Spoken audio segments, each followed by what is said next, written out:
aproximadamente el segundo o tercer tipo de tumor urológico que se opera en un servicio de urología promedio, ¿no?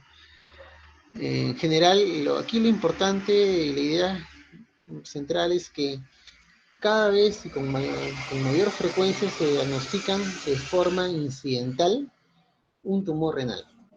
Por lo tanto, cuando, por ejemplo, le hacen un estudio, no sé, por repente una gastritis refractaria a tratamiento, le hacen por ahí un estudio tomográfico a un paciente porque tiene infecciones urinarias a repetición, le hacen una ecografía, ¿no? Y se detectan masas, ¿no? Pertenecientes al riñón.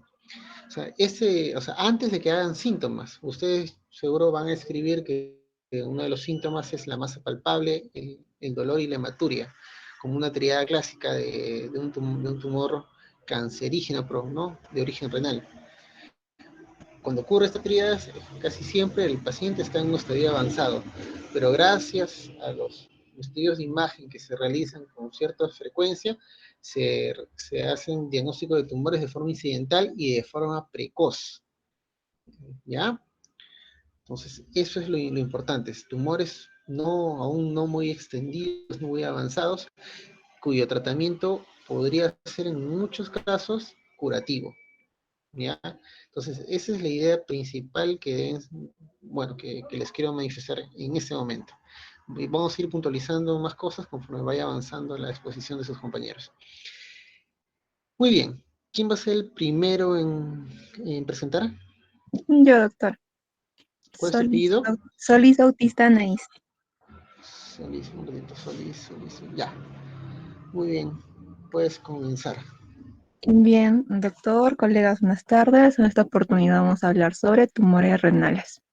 Como le estaba mencionando el doctor, en sí las neoplasias de tumor son un tanto raras, pero sin embargo representan la tercera neoplasia maligna urológica por orden de frecuencia tras la próstata y la vejiga.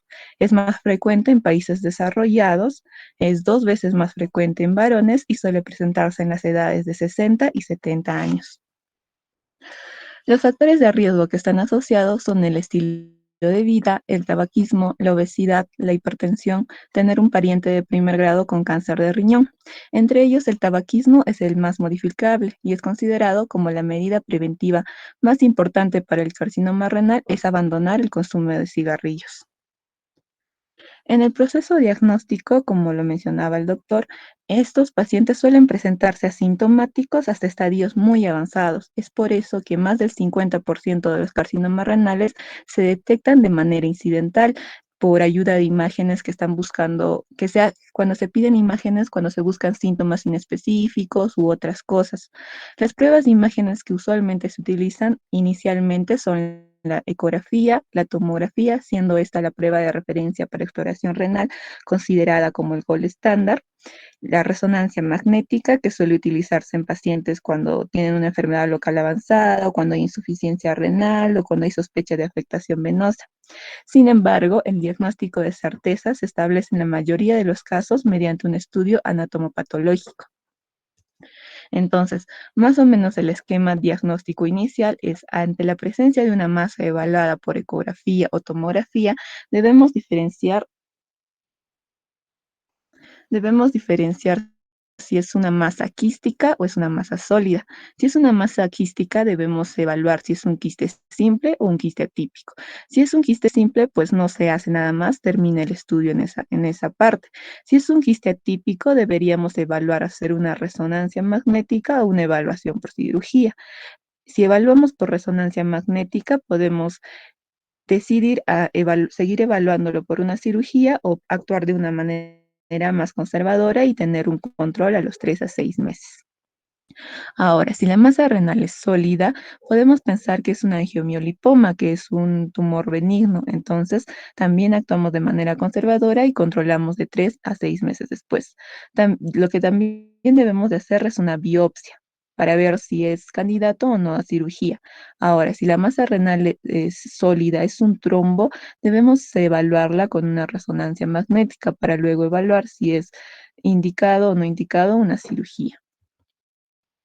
Ahora, la clasificación de los tumores renales, esta es una clasificación clasificación que se ha dado por la OMS en el 2004, en la que nos dividen en varios grupos. El primer grupo son los tumores de células renales, a su vez que dividen en malignos y benignos, siendo los malignos de más frecuencia, entre ellos el carcinoma de células renales o el carcinoma de células claras, que representa el 90% de todos los cánceres, de todos los tumores renales, y aquí su importancia. El segundo más importante son los papilares. El tercero, los cromófobos. Otros malignos tenemos al carcinoma de túbulos colectores de Bellini, al carcinoma medular, y entre los benignos tenemos al adenoma papilar y al oncocitoma. Otros grupos menos frecuentes son los tumores metanéfricos. Aquí tenemos al adenoma, al adenofibroma. Otro grupo son los tumores nefroblásticos. Tenemos al nefroblastoma y los restos neurogénicos. Otro grupo tenemos a los tumores neuroendocrinos, donde está el carcinoide, el neuroblastoma y el feocromocitoma. Tenemos otro grupo donde están los tumores germinales, aquí incluidos el teratoma y el coriocarcinoma. Entre los tumores mesenquimatosos también los dividen en malignos y benignos. Entre los malignos están el leiomiosarcoma, angiosarcoma, rhabdomiosarcoma, histiocitoma fibroso maligno, hemangiopericitoma y el osteosarcoma. Entre los benignos tenemos al angiomiolipoma, que es un tanto más frecuente, el liomioma, hemangioma, linfagioma, tumores de células yuxtamedulares y el schwannoma. Otro grupo son los tumores epiteliales mesenquimatosos, donde encontramos al nefroma quístico. Y otro grupo son los tumores hematopoyéticos y linfoides, que están asociados al linfoma, leucemia y plasmocitoma. Y por último, los tumores metastásicos.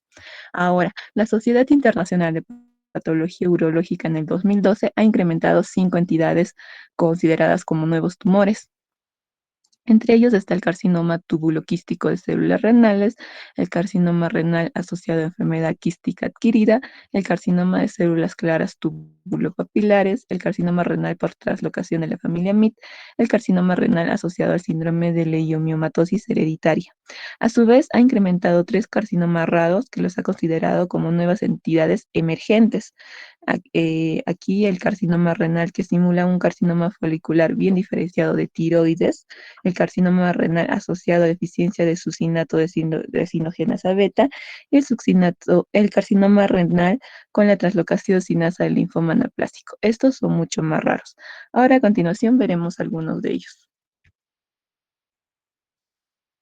Bien, vamos a hablar ahora sobre los tumores malignos. Siguiente, por favor. Vamos a hablar sobre el carcinoma de células renales, un poco de la epidemiología. Su incidencia está en aumento, 7% en varones, 9% en mujeres, es el 3% de los cánceres en general. La mortalidad está en descenso, el tabaquismo duplica el riesgo. Los demás factores de riesgo, sobre todo, es la insuficiencia renal crónica, hemodiálisis, trasplante renal, la hipertensión arterial, la obesidad. La incidencia es mayor si hay una mutación del gen eh, von Hippel-Lindau y enfermedad poliquística renal.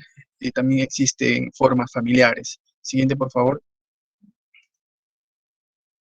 Bien, en la histología vamos a ver que se distingue 4 tipos histológicos diferentes.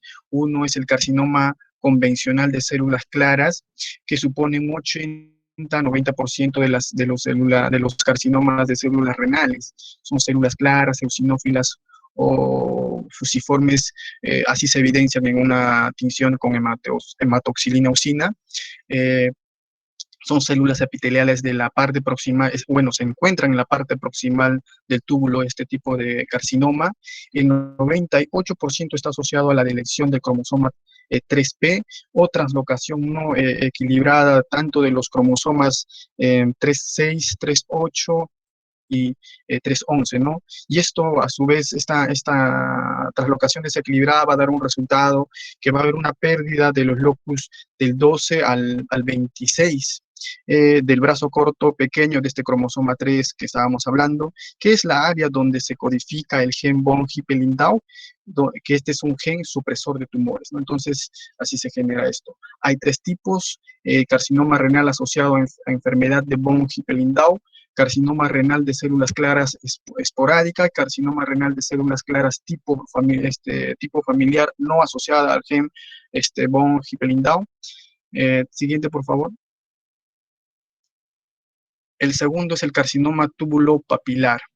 Este corresponde al 10 al 15% 10% de los carcinomas de células renales, es 8 veces más frecuente en varones, tiene anomalías citogenéticas en el gen MET1, hay polimorfismos, trisomías del cromosoma 7, trisomía del cromosoma 18, hay 17, perdón, de elección del cromosoma Y. Su pronóstico es más favorable que el carcinoma de células claras. Hay de dos tipos. El tipo 1 es de bajo grado, donde vamos a encontrar sin atipias, y es el más frecuente. Y el tipo 2 de alto grado, que tiene un mal pronóstico, y acá sí vamos a encontrar más atipias, ¿no? Entonces, este tipo de carcinomas tubulopapilares se presentan múltiples en un 22.5%, bilaterales 4% y quísticos en un 25%. Siguiente, por favor. El número 3 es el carcinoma de células cromófobas, supone el 4 al 10% de los carcinomas de células renales, pronóstico de igual manera más favorable que las células, que el carcinoma de células claras.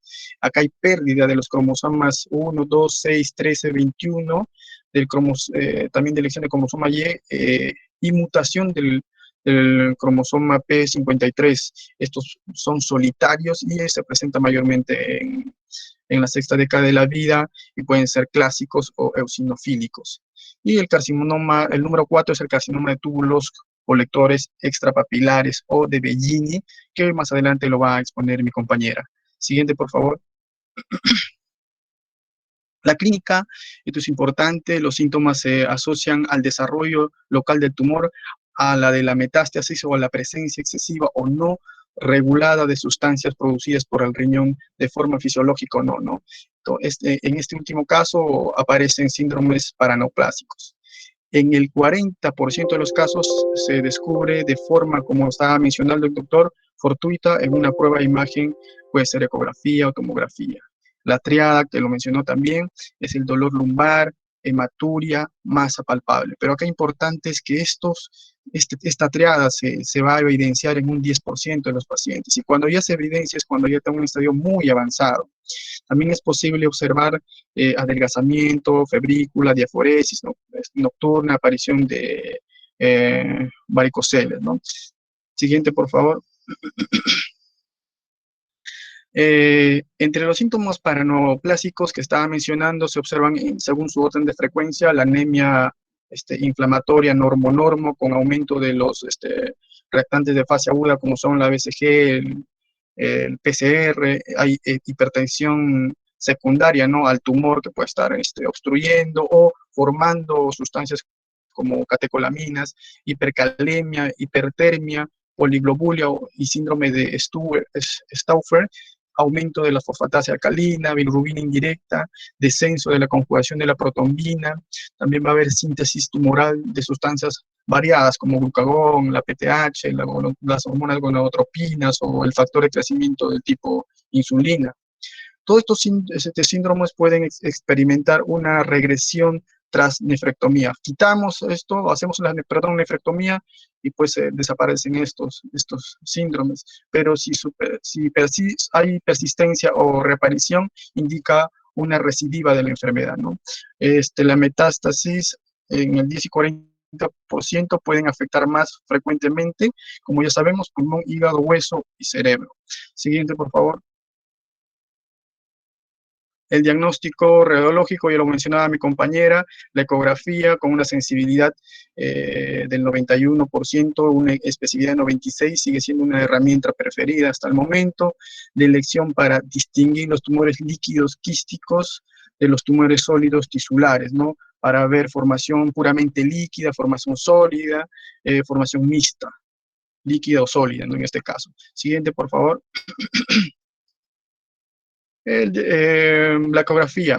El diagnóstico, bueno, acá para hacer que el diagnóstico quístico simple, quiste simple benigno, perdón, tiene todos los criterios de benignidad siguientes. Tiene que haber una ausencia de ecogenicidad del contenido del quiste, pared quística fina, tiene que estar regular, forma redondeada, también regular, refuerzo ecoico posterior para la por la pared del quiste. Esto lo menciono porque cualquier quiste que no reúna todos estos criterios se considera atípico y requiere una exploración complementaria y inicialmente ya con una tomografía. Siguiente, por favor. La tomografía computarizada sin o con contraste iodada en las fases cortical, nefrográfica y excretora.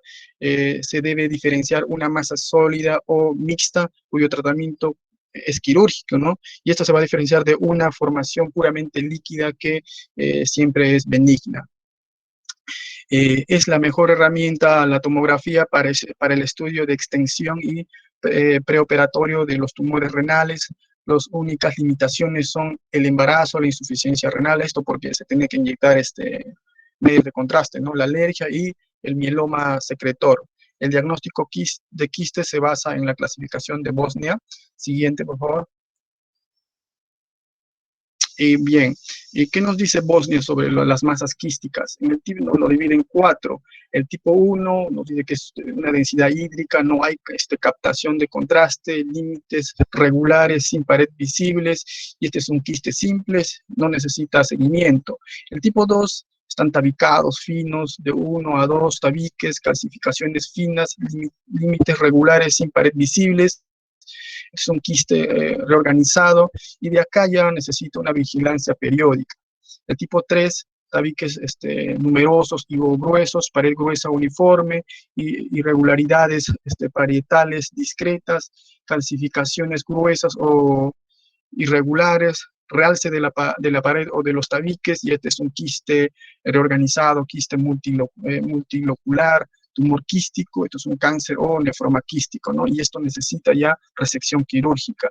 Y el tipo 4, que tiene ya una pared muy gruesa, irregular, vegetaciones o nódulos murales, tabiques gruesos e irregulares, realce del componente sólido, y este es un carcinoma quístico, único, puede ser multilocular, es un carcinoma masivamente necrosante, también necesita una resección quirúrgica. Y esto es lo que nos dice Bosnia, ¿no? Siguiente, por favor. La tomografía tiene una utilidad triple en el caso de los carcinomas de células renales. El diagnóstico evidente del tumor parenquimatoso, la estadificación, el estudio preoperatorio de operabilidad, pues, ¿no? Y la resonancia en casos de insuficiencia renal, como mencionaba, ¿no? Porque no se va a poder usar los medios de contraste y entonces se pasa a una resonancia. Pero también nos sirve, como mencionó mi compañera, para los análisis venosos, en caso de trombos, ¿no? Porque esto nos va a identificar la zona, nos va a mejor llevar un abordaje mejor de los trombos.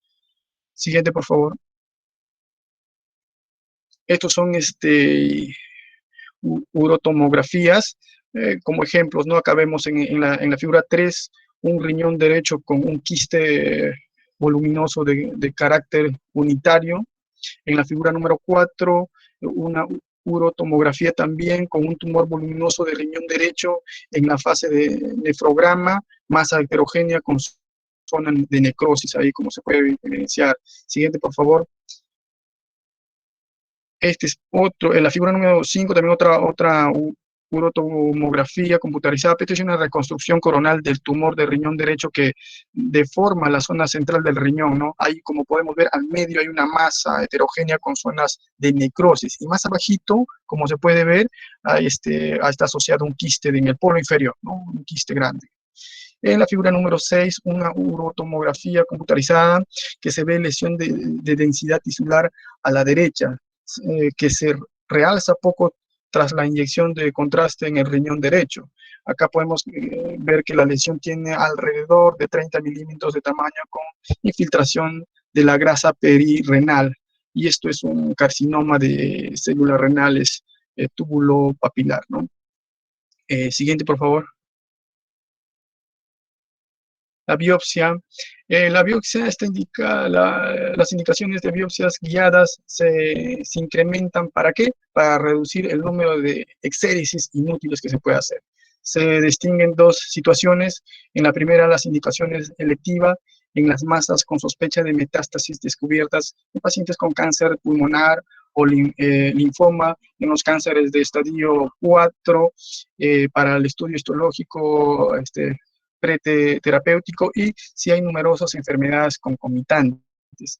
Y las indicaciones sistémicas ante una masa menor de 4 centímetros cuya imagen no permite llegar a una conclusión, ¿no? Y también en las masas que requieran un tratamiento mínimamente invasiva, y en casos de riñón único o de tumor bilateral. La extensión de estudios de extensión, esto es valoración del estado general y de la función renal del paciente. Además, en estos estudios de extensión es indispensable realizar una tomografía tóraco-abdominopélvica asociada a ecografía hepática para detectar de forma selectiva lesiones secundarias hepáticas y pulmonares. Siguiente, por favor. La clasificación. Siguiente, por favor. La que todos conocemos, la clasificación TNM, ¿no? Que ya lo conocemos todos, es la más utilizada habitualmente y refleja mejor las consecuencias terapéuticas y pronósticas. En el caso de carcinoma de células renales, vamos a ver que la T es tumor, el TX, tumor no evaluable, T0, ausencia de tumor, T1, tumor limitado al riñón menor a 7 centímetros, y así hasta el T4, donde podemos ver que hay un tumor que se extiende más allá de la fascia de Gerota o de la suprarrenal por continuidad. Y la N de adenopatías locorregionales, que la NX nos dice que hay una adenopatía no evaluada, hasta la N2, que hay metástasis ganglionares múltiples. Y por último, la M de metástasis, ¿no? La MX, metástasis no evaluada, la 0, ausencia de metástasis a distancia, y la M1, metástasis a distancia. Siguiente, por favor.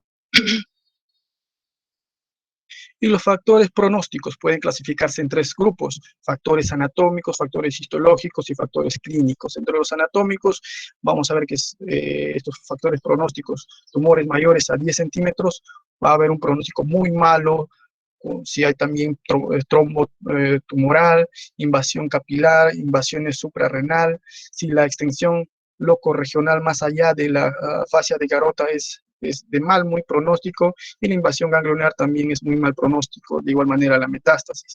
Los factores histológicos, el grado nuclear de Fuhrman, que el Fuhrman evalúa, como sabemos, el grado de agresividad, ¿no? Subtipo histológico, componente sarcomatoide, invasión microvascular, necrosis tumoral, invasión del sistema colorectal. Y sobre los factores clínicos, estado funcional, los síntomas locales, caquexia, anemia y recuento de plaquetas. Siguiente, por favor. Ok, doctor, buenas tardes, compañero, buenas tardes. Hablaremos ahora sobre el tratamiento. Siguiente, por favor. Un ratito, ¿cómo es el apellido del joven que puso? Yaurivilca, doctor. Fran Yaurivilca, doctor. Ya, a ver, un ratito, antes de comenzar a hablar de la parte de tratamiento, aquí algunos puntos. A ver, ¿qué es lo que deben saber acerca de este tema? En primer lugar, la secuencia. Esto va siempre a ser motivo de pregunta en todos los temas, tumores renales, ¿no?, más frecuentes. El primero, como ya su compañero ha dicho, es el de células claras. En nuestro servicio tenemos la experiencia de cada 10 tumores renales, 9 por lo menos pertenecen al rubro de células claras. El que sigue en frecuencia es el tumor papilar, y el tercero es el tumor cromófobo. Como característica, ustedes deben de recordar que en general el tumor de células claras es más frecuente en los varones y el cromófobo con más frecuencia en las mujeres, ¿no? No se olviden los síndromes familiares, ¿ya? Sus compañeros lo mencionaron. Una de ellas es la enfermedad familiar de von Hippel-Lindau, ¿ya? En general, es una enfermedad que causa tumores, masas, quistes en diferentes partes del cuerpo, o sea, no solo en el riñón, solo que característicamente en el riñón causa tumores de tipo cancerígenos, ¿no?, malignos. En cambio, en otros órganos, esta enfermedad lo causa, pero suele ser benigno, ¿ya? No se olviden que es una enfermedad que tiene un componente genético importante. Es decir, hay historia familiar de esta enfermedad. ¿ya? Y no se olviden también que se asocia un tipo de tumor que se llama el angiomiolipoma, que también sus compañeros lo mencionaron, que suele ser un tumor de origen, como su nombre dice, graso, ¿ya? Y en general casi siempre benigno, el angiomiolipoma. ¿Qué más? No se olviden los síndromes paraneoplásticos, ¿ya? La secreción de ciertas sustancias como la paratormona, se llama PTH-LAI en realidad, y causa obviamente alteraciones del calcio, ¿no? Del cuerpo. Pues hay síndromes, hay tumores que secretan prolactina, otros que secretan renina, otros tumores secretan gonadotropina, y a raíz de eso el paciente, aparte de la clínica del tumor, puede presentar hipercalcemia, puede presentar poliglobulia, hipertensión, y todas esas cosas, ¿ya? Esos son los famosos síndromes paraneoplásicos, ¿ya? No se olviden también la frecuencia de la metástasis, esas son preguntas clásicas. El lugar más frecuente de metástasis es en el lugar pulmón, hígado, hueso y sistema nervioso central. Suele ser la frecuencia. Ahora, por favor, pongan la clasificación de Bosniak. Pongan la clasificación de Bosniak. Ya, muy bien. Entonces, como su compañero lo dijo, uno de los principales temas es cómo uno evalúa un quiste.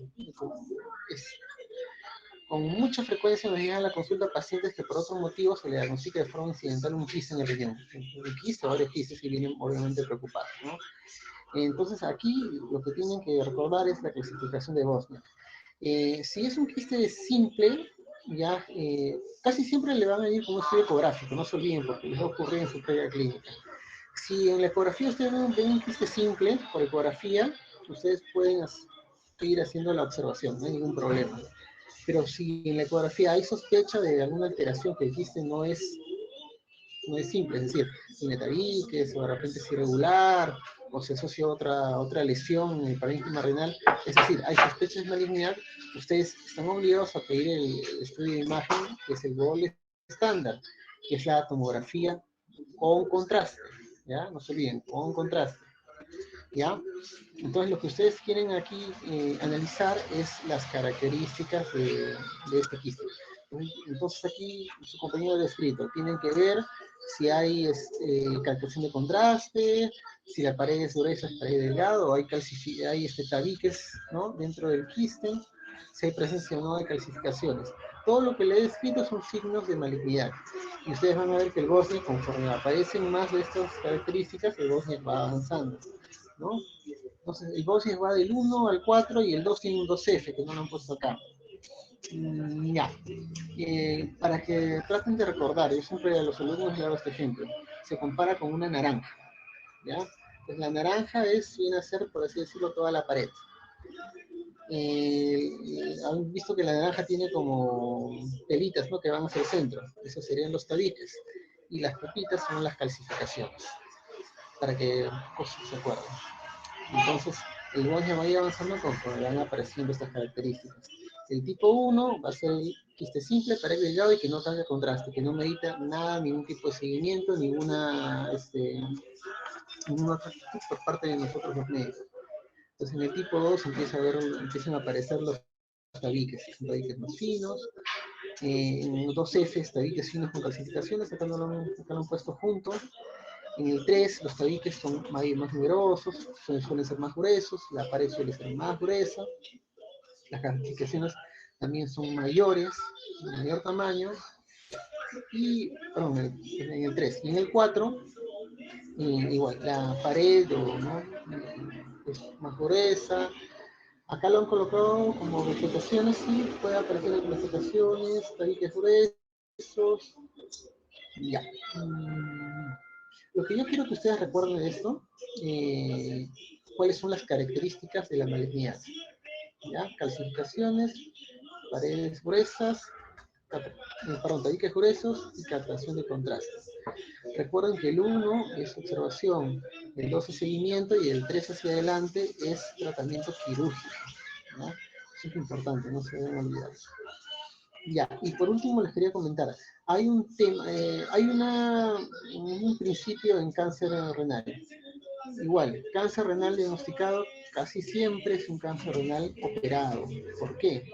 Porque casi todos los tratamientos van a requerir eh, resecar el foco tumoral, por así decirlo, central. Porque si no, los tratamientos coadyuvantes, sea quimioterapia o radioterapia, no van a tener un efecto muy beneficioso para el paciente. Pues casi siempre se saca el tumor, ¿ya? Ahora, hay casos en los cuales, como toda medicina, hay excepciones. Y uno de los temas es el tema de masa renal pequeña. Masa renal pequeña es toda masa, ¿ya? De menos de 4 centímetros de tamaño ubicada en el riñón. Entonces, estos tumores pequeños tienen la característica, y hay estudios sobre ellos, que entre el 20 y 30% son los únicos que van a llegar a ser cáncer. El resto son benignos, ¿ya? Entonces, cuando un médico se enfrenta a este tipo de paciente, viene la pregunta, ¿debo operarlo o debo hacerle un seguimiento? ¿Ya? Se pregunta, porque la mayoría va a ser benigno. ¿Para qué le voy a sacar un riñón? Un pobre hombre, no lo voy a dejar sin riñón renal, de repente es una persona adulta mayor, de repente es un diabético que ya tiene cierto deterioro de la función renal y le voy a quitar encima un riñón por una masa que tiene bajo riesgo de hacer cáncer. Entonces, aquí viene la polémica y aquí viene la discusión. Entonces, en estos casos de duda se pueden hacer dos cosas, o hacer seguimiento o hacer la famosa biopsia renal. Como digo, este es un tema bien controversial. En general, no, las sociedades todavía no se ponen de acuerdo cuál debe ser la función correcta, y al final va a quedar a criterio del médico. Les doy un ejemplo. Imaginemos un señor de 75 años, ¿ya? Que se le diagnostica de forma incidental una masa renal de 3 centímetros, ¿ya? En la tomografía hay cierta ligera captación de contraste y sospecha de malignidad. Puede ser cáncer, puede ser. Estamos dentro del tema de masa renal pequeña. Pero a su vez, este señor tiene un problema, una insuficiencia cardíaca, ya, por así decirlo, avanzada. Entonces, ¿valdría la pena operar a ese paciente que el señor es más probable que fallezca por otras cosas que por esa masa renal pequeña? Pues no. En ese caso se observa. Les doy un ejemplo nada más. Ese es un ejemplo. Entonces, no se olviden que en general todos los tumores renales operan, pero como toda medicina de disección, uno de esos temas es la masa renal pequeña, que es un tumor menor de 4 centímetros, que entre el 20 y 3% son cáncer y el resto van a ser benignos. Entonces, aquí mucho depende de las características del paciente, riesgo-beneficio, es esa palabra, ¿no? Más, bueno, ya hablo del factor de riesgo del tabaco, es uno de los puntos más importantes. Y nada más, ya pueden continuar.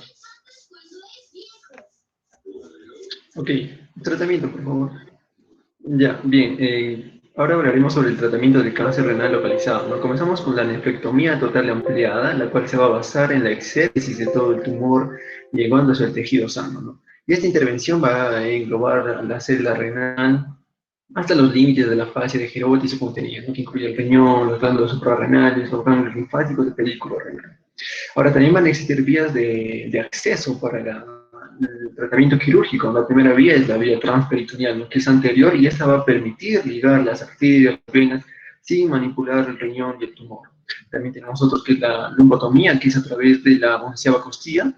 También tenemos el acceso lateral y la vía tóraco-abdominal. Ahora, la adrenalectomía solo debe de realizarse si el tamaño del tumor es superior a 8 centímetros o si el tumor contacta con la glándula.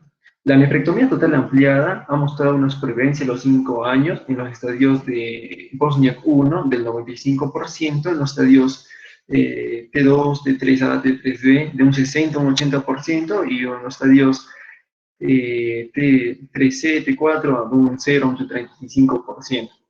También debemos de recordar que la vía laparoscópica se sugiere que se debe realizar para los estadios Bosniak 1 y 2. Siguiente, por favor. Bien, este es un árbol diagnóstico de acuerdo al tamaño del tumor. Si tenemos un tumor de menos de 4 centímetros, pero nuestro paciente es menos de 70 años y el tumor se encuentra localizado, se podría hacer una nefrectomía total ampliada o una nefrectomía parcial. Ahora, si nuestro tumor está dentro del rango, dentro de 4 y 7 centímetros, este tumor localizado exofítico, no exofítico, también se le realizaría una nefrectomía total ampliada. Siguiente. Ahora, la nefrectomía parcial, la cual surge ante el aumento de la detección de tumores pequeños y casi siempre son benignos, ¿no? Va a permitir conservar una función renal mejor a largo plazo y en un principio se empleó en tumores bilaterales o pacientes con un solo riñón, un monorrenal, y las cuales mostró excelentes resultados. La tasa de recidivas locales es del 6 al 10% y estaría relacionada con la multiplicidad de algunas lesiones. Pero desde el año 2004, las incisiones de nefrectomía parcial se extienden a los tumores menos de 4 centímetros y a los tumores exofíticos menos de 7 centímetros. Entonces, la indicación absoluta para nefrectomía parcial es cuando el paciente tenga un solo riñón, el tumor es bilateral o el paciente esté cursando una insuficiencia renal crónica. Siguiente. Ahora, los tratamientos ablativos, los cuales el tratamiento es un tratamiento mínimamente invasivo, con bajas tasas de complicaciones y una supervivencia del 90% después de un seguimiento corto. Tiene sus indicaciones. Primero es el tumor menos de 4 centímetros, con enfermedades asociadas, tumores recidivantes, con tumores en pacientes con mutaciones del gen del von Hippel-Lindau. Y los dos métodos más frecuentes son los siguientes, ¿no? Son la crioablación, la cual se va a realizar por vía percutánea bajo control de tomografía o por vía quirúrgica, ¿no? Y esta se basa en el principio de la congelación del tejido tumoral provocando su necrosis cuando vuelve a calentarse. Hay que respetar un diámetro más amplio que el propio tumor para que los márgenes sean negativos. También tenemos a la radiofrecuencia, que es realizada por vía percutánea o quirúrgica, utiliza radiación electromagnética no ionizante que provoca una agitación térmica, ¿no? Cuya consecuencia es una elevación térmica que ocasiona una necrosis tisular. Y los márgenes deben ser de 10 milímetros. El seguimiento se efectúa con controles frecuentes mediante tomografía o resonancia magnética. También se encuentran otros tratamientos ablativos, como son los ultrasonidos focalizados de alta densidad, las microondas, termoterapia inducida por láser, pero estas últimas solo se mencionan ya que aún están en fase de evolución. Siguiente. Ahora, el tratamiento del cáncer renal avanzado básicamente sigue siendo la cirugía, ¿no? Y aunque todos los resultados son peores en los estadios de Bosnia 4, de forma esquemática se distinguen, ¿no? Que para los estadios de 3 N0, en los que se realiza una nefrectomía total ampliada por vía abierta, y en los estadios T4, que son infrecuentes, el seguimiento es de corto plazo, pero se añade la terapia dirigida, ¿no? ¿Qué pasa si tenemos un tumor voluminoso, hipervascularizado, o si hay un trombo en la vena cava inferior? Para reducir el riesgo hemorrágico venoso asociado a la vascularización colateral, es útil practicar una embolización selectiva preoperatoria de la arteria renal. Y en los casos de extensión tumoral a la vena cava inferior, conviene retirar todo el trombo, ¿no? Ya que esto podría llegar hacia la aurícula derecha, y en este caso sería necesario asociar una vía torácica para controlar su polo superior e incluso utilizar técnicas de circulación intercorpórea. Siguiente, por favor. Ahora, el tratamiento de cáncer renal metastásico, debemos de recordar que la quimioterapia, la radioterapia y la hormonoterapia son ineficaces, ¿no? Por lo que en el año 2006 se comenzaron a utilizar la terapia dirigida a través de antiangiogénicos e inhibidores de la tirosina quinasa, ¿no? Comenzamos con la terapia dirigida. El principio se va a basar en que los cánceres de células claras, células renales, están hipervascularizados y que el 80% se relacionan con una mutación del gen von Hippel-Lindau. El primer tratamiento es el bevacizumab, el cual es un anticuerpo contra el anticuerpo monoclonal y está dirigido contra el factor de crecimiento endotelial vascular. Viene en presentaciones endovenosas y se puede administrar solo o asociado con interferón. También tenemos el sorafenib y el sunitinib, que son inhibidores de la tirosina quinasa, y esto viene en presentaciones de oral. También tenemos el temsirolimus y el everolimus, que son inhibidores de la liana de la rapacina en mamíferos, ¿no? Y vienen en presentaciones endovenosas.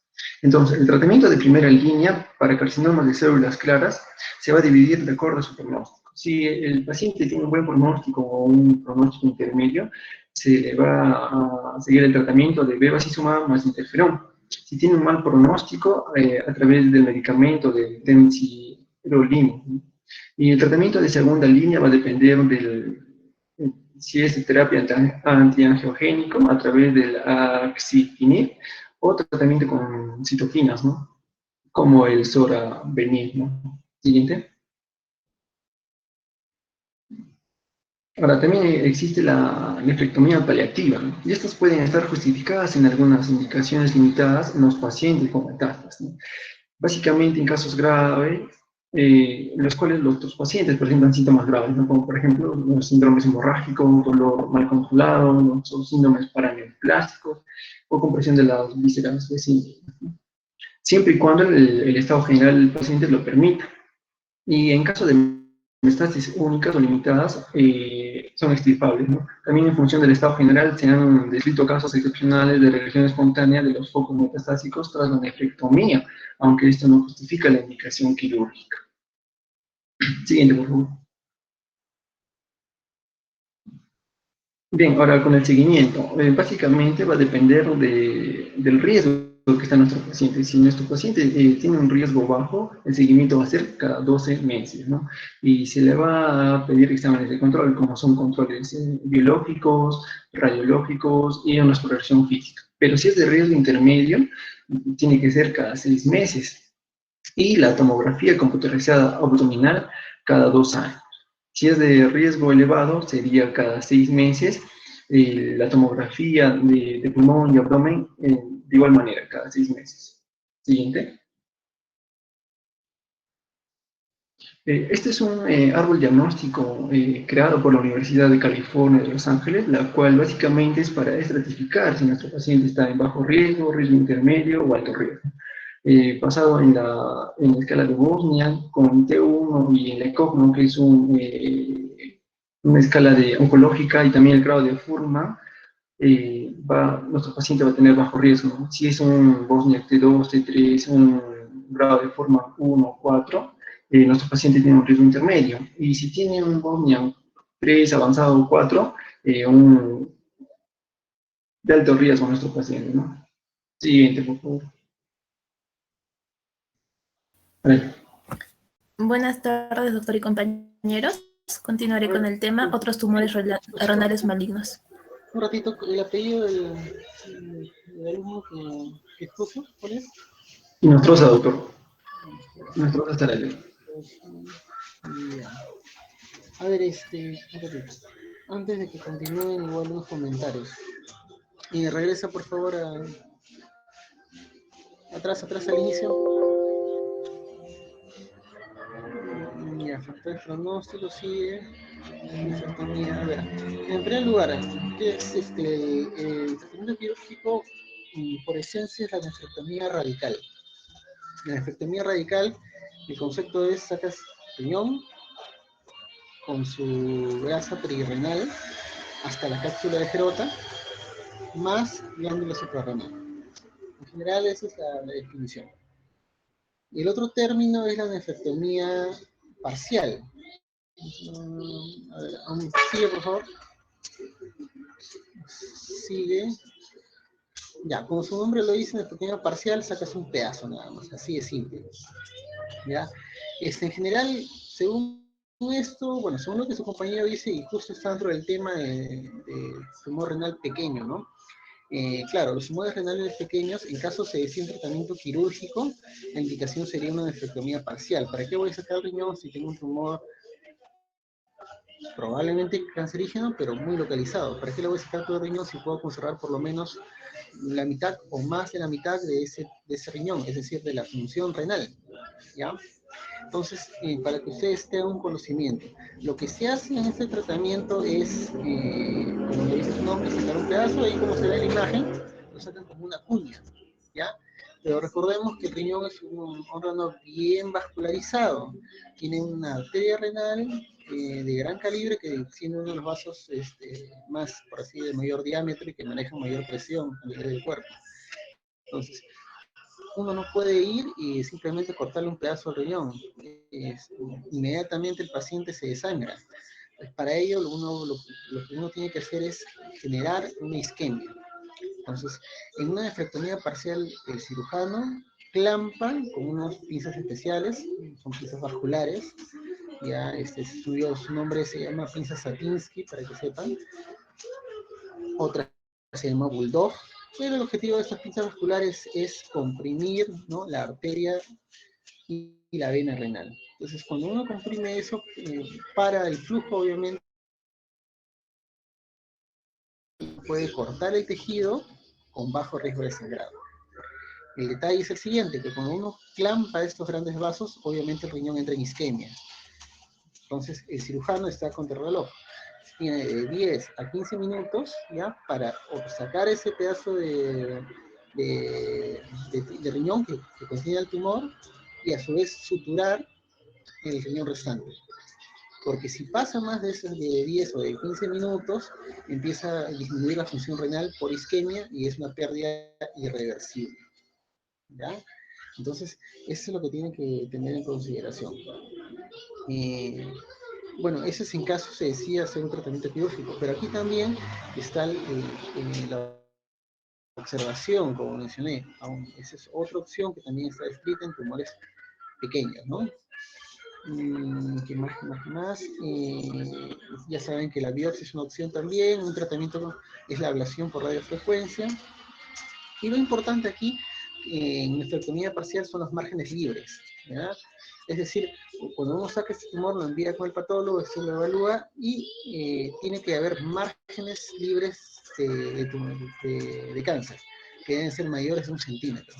Entonces, para ello el cirujano, cuando está operando, ¿ya?, va a poder diferenciar el tejido cancerígeno de un tejido renal sano. Entonces, el cirujano tiene que tener la habilidad de poder sacar ese tumor y a la vez cierta porción de tejido sano, ¿ya?, que le dé la seguridad de que con muy alta probabilidad ya no va a dejar cáncer en el riñón.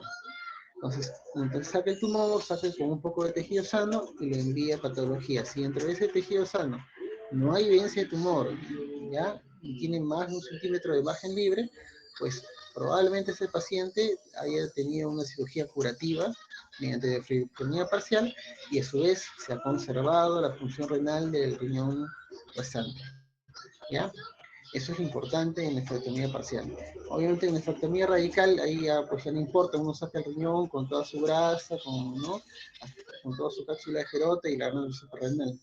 Ahí ya no importa, ahí no se clampa la arteria ni la vena, ¿no? No, simplemente se liga y se secciona el pedículo renal. Nada más. ¿Ya? Nada más. Ya, pueden continuar.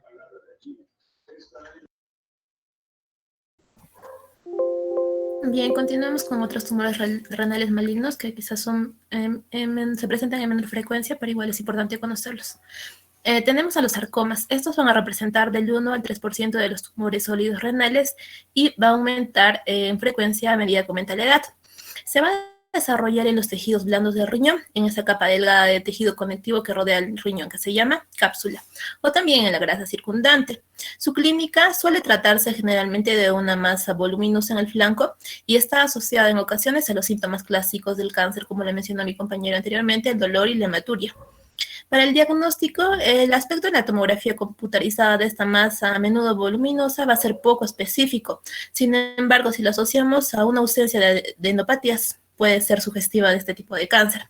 Su tratamiento es quirúrgico. No obstante, debemos tener en cuenta que el sarcoma generalmente va a reaparecer en la zona del riñón o se va a diseminar a otras partes del cuerpo, por lo que es posible que se va a recomendar otra cirugía más o con quimioterapia después de la primera cirugía.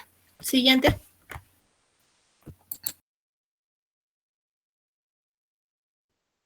Bien, ahora el otro son los linfomas. El riñón va a ser la segunda localización extraganglionar más frecuente después del pulmón. Su clínica también van a ser síntomas clásicos del cáncer renal, como el dolor y la hematuria, y en cuanto a su diagnóstico, esta se puede establecer ante una masa renal aislada que plantea el diagnóstico diferencial con el cáncer de células renales. El aspecto de la tomografía computarizada puede sugerir el diagnóstico cuando se observan nódulos intraparenquimatosos múltiples. una infiltración difusa del parénquima renal y la asociación con adenopatías aórtico-cavas. Sin embargo, el diagnóstico se va a dar después de la realización de una biopsia guiada por tomografía computarizada. En cuanto al tratamiento, se da generalmente con una quimioterapia adecuada, mientras que la nefrectomía solo se va a plantear en aquellos casos donde los síntomas son graves, como una hemorragia incoercible. Siguiente. Metástasis. Bien, como ya le había comentado a mi compañero, el riñón es un foco muy frecuente de metástasis, sobre todo en cáncer bronquial o de mama. Sus síntomas en general van a ser pocas veces sintomáticas. En cuanto al diagnóstico, en la tomografía computarizada apenas las distingue de las lesiones primarias y en caso de lesión pulmonar asociada. Se puede dudar si se trata de un cáncer pulmonar primario con metástasis renal o de un cáncer renal con metástasis pulmonar. La biopsia guiada por tomografía computarizada de la masa renal o transbronquial de la lesión pulmonar permite aclarar ese tipo de dudas. Siguiente.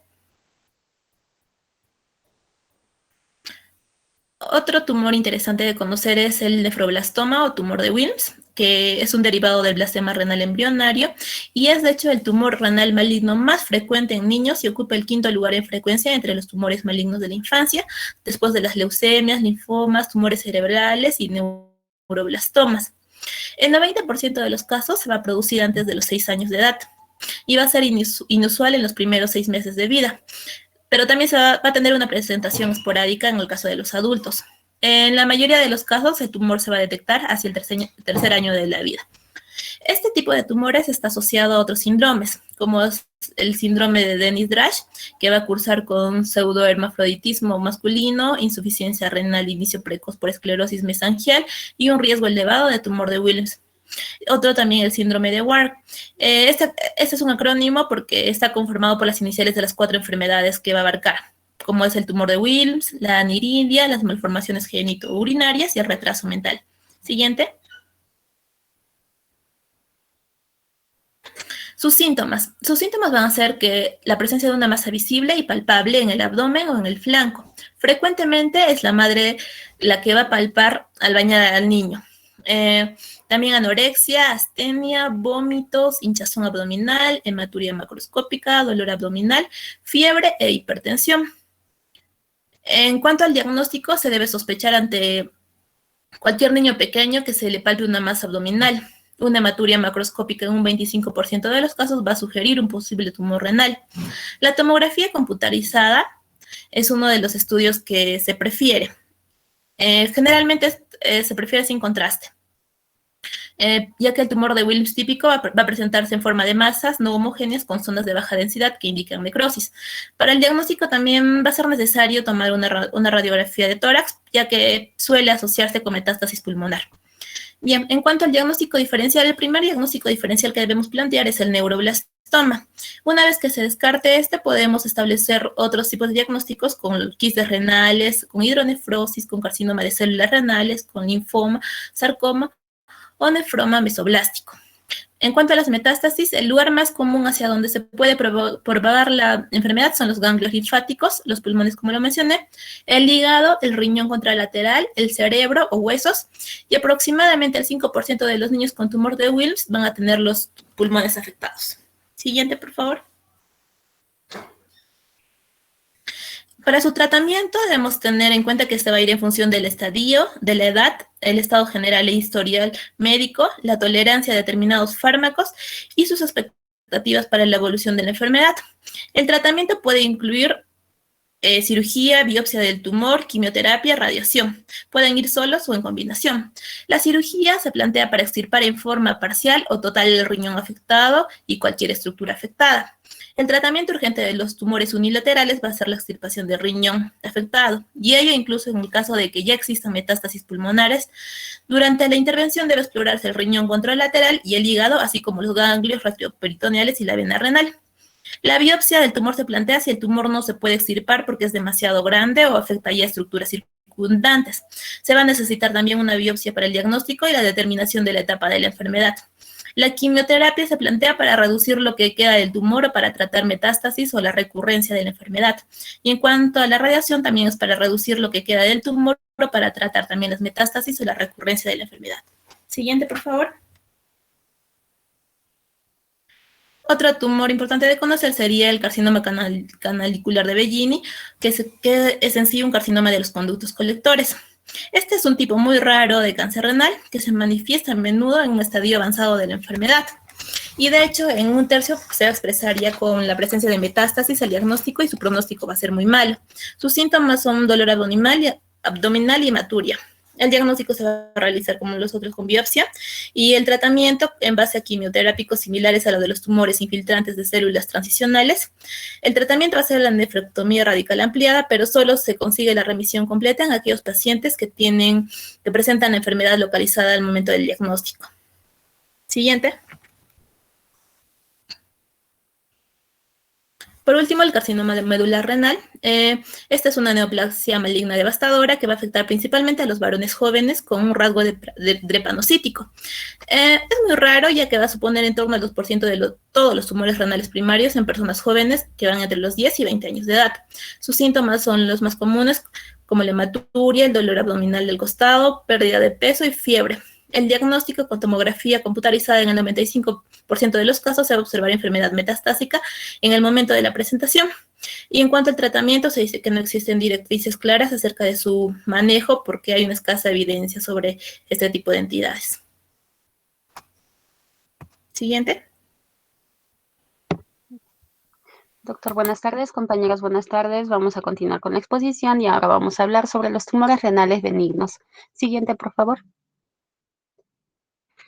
En primer lugar, vamos a hablar de los adenomas corticales. Estos van a ser tumores benignos que se originan en el epitelio del túbulo renal y pueden ser de tipo papilar o túbulo papilar.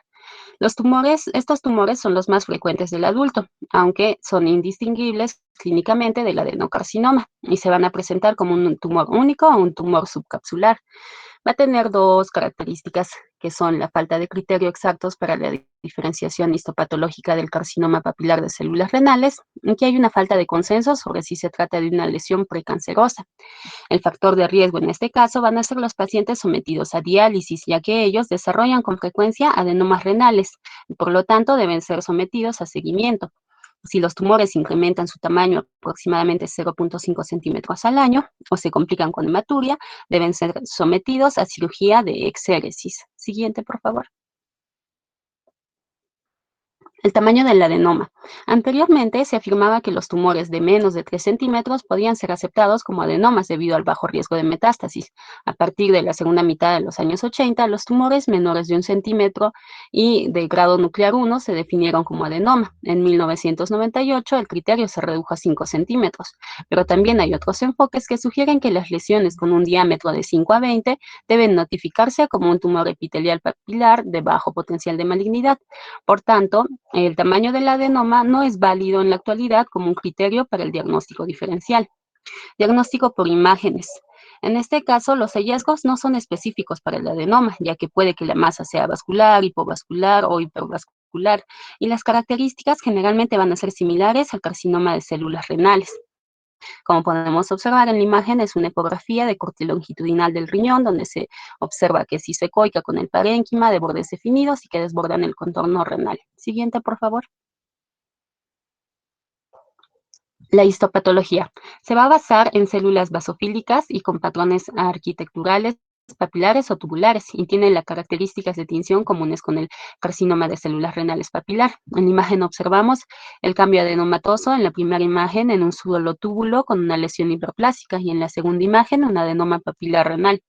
Entonces, dado que son muy pequeños, mayormente se identifican de manera fortuita en una pieza de nefrectomía. Y también se ha constatado de que se puede encontrar en un 15% de las autopsias. Como ya vimos, tiene características similares al carcinoma de células renales, por lo tanto, generalmente se tratan como un adenocarcinoma. Siguiente, por favor. Otro tumor del que vamos a hablar va a ser del angiomiolipoma. Este va a ser un tumor raro de comportamiento benigno mesenquimatoso, que está constituido por tejido adiposo maduro, vasos y músculo liso.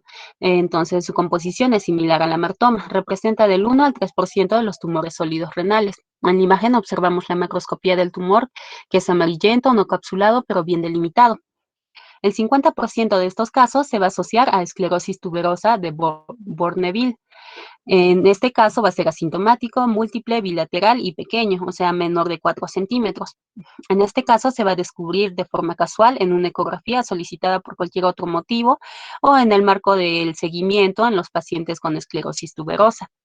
El otro 50% son formas esporádicas de la enfermedad. Estos van a ser sintomáticos, solitarios y de gran tamaño, o sea, más de 4 centímetros. En este caso, los síntomas van a ser dolor lumbar súbito e hipotensión si es que hubiera hemorragia retroperitoneal. La hemorragia puede deberse a la ruptura del tumor y en este caso se denomina el síndrome de Wunderlich. Siguiente, por favor. En el diagnóstico por imágenes, en la ecografía, vamos a observar que el tumor es muy hipercoico por la presencia de grasa. En la tomografía, la lesión es hipodensa, de densidad grasa, que se realza tras la administración del contraste intravenoso. Entonces, la presencia de grasa es casi patognomónico en estos casos. Puede existir de formas bilaterales e incluso múltiples, sobre todo en la esclerosis tuberosa. En las imágenes observamos en la primera la microscopía, que está compuesta por cantidades variables, como ya dijimos, de grasa, músculo liso y de vasos. En la segunda, la tomografía, donde hay una presencia de dos masas cápsulo-subcapsulares con arquitectura predominante de grasa en el interior. Y en la tercera, las tumoraciones renales bilaterales y que son de gran tamaño. Siguiente, por favor. Ya. El manejo va a depender entonces del tamaño y de la evolución. Si son menores de 4 centímetros, se debe hacer un seguimiento ecográfico anual si es que no hay aumento del volumen o un seguimiento semestral en tumores que son de mayor tamaño. Y si son mayores de 4 centímetros, si el tumor aumenta o si el tumor es voluminoso o si los síntomas son intensos, se puede realizar una embolización selectiva si es realizable o una exéresis quirúrgica que conserve el resto del parénquima renal. En los casos de ruptura hemorrágica, se debe realizar la embolización en primer lugar, seguida de la exéresis quirúrgica, si es, en los tumores voluminosos, y si es posible, esta exéresis debe ser conservadora. Siguiente, por favor. Ahora vamos a hablar de los oncocitomas. Este es un tumor bien circunscrito y encapsulado, que está considerado clásicamente como el de comportamiento global más benigno, aunque en algunos casos se ha detectado metástasis a distancias. Ahí se denomina carcinoma oncocítico. Este va a representar del 10 al 15% de los tumores sólidos renales. En la imagen observamos la macroscopía del tumor, en la cual se evidencia ausencia de la necrosis, ausencia de calcificaciones y la definición neta con el riñón sano y una coloración rosácea intermedia. En la imagen inferior observamos un tumor de color entre magenta y marrón con focos hemorrágicos. La clínica en este caso van a ser el 60% van a ser asintomáticos. Y casi siempre se descubre de forma incidental, que es detectado en una ecografía que es solicitada por alguna otra razón. Pueden ser bilaterales o múltiples y en algunos casos está asociado a adenocarcinoma renal. Los pacientes que presentan síntomas pueden presentar dolor en el flanco, masa en el flanco o hematuria, y su tamaño puede variar desde escasos centímetros hasta 25 centímetros. Siguiente, por favor.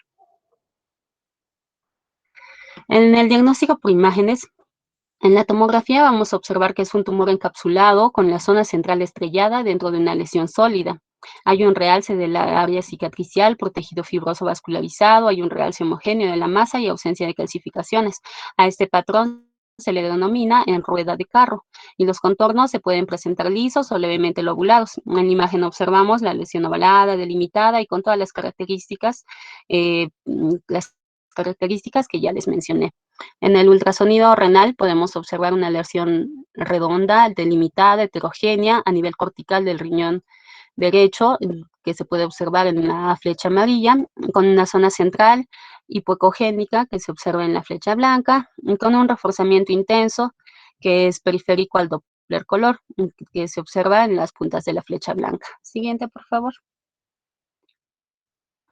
El estudio histológico va a ser el definitivo, ya que con este se va a confirmar la benignidad, pero esta se realiza posterior a la cirugía. En este caso, las células se disponen en nidos de tipo alveolar, trabéculas o formaciones tubulares separadas por un estruma laxo edematoso. En la imagen observamos la arquitectura compacta de este tumor, que se dice que es en archipiélago, con un citoplasma eosinofílico y rico en mitocondrias.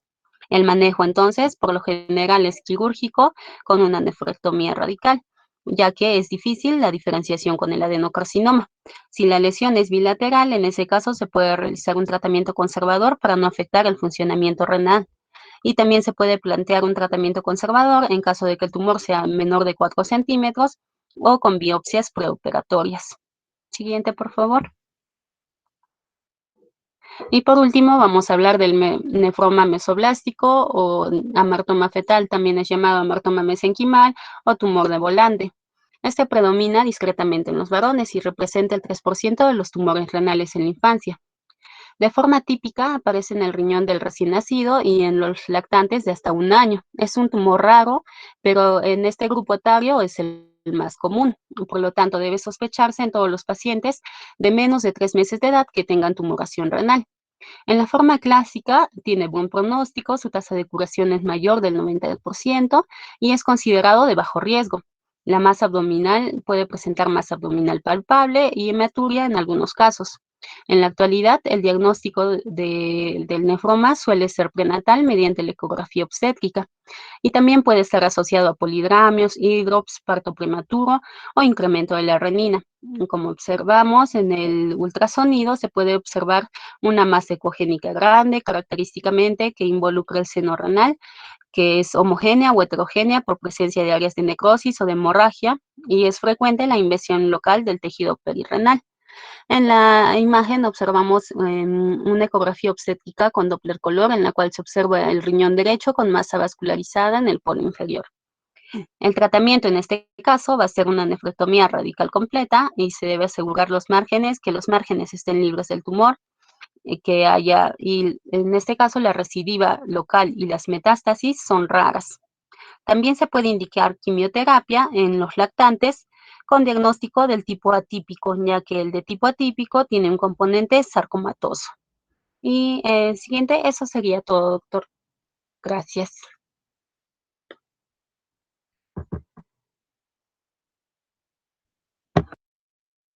La entrada del Ya, unificador a ver, está conectada ya, como muy bien, a a ver, la acá misma quedé máquina, con, que ¿qué es el que necesito produce el comentar? oxígeno. Ya, un tema importante El que tomó su oxígeno, compañera es el acerca del oxígeno va tumor a de salir Wilms.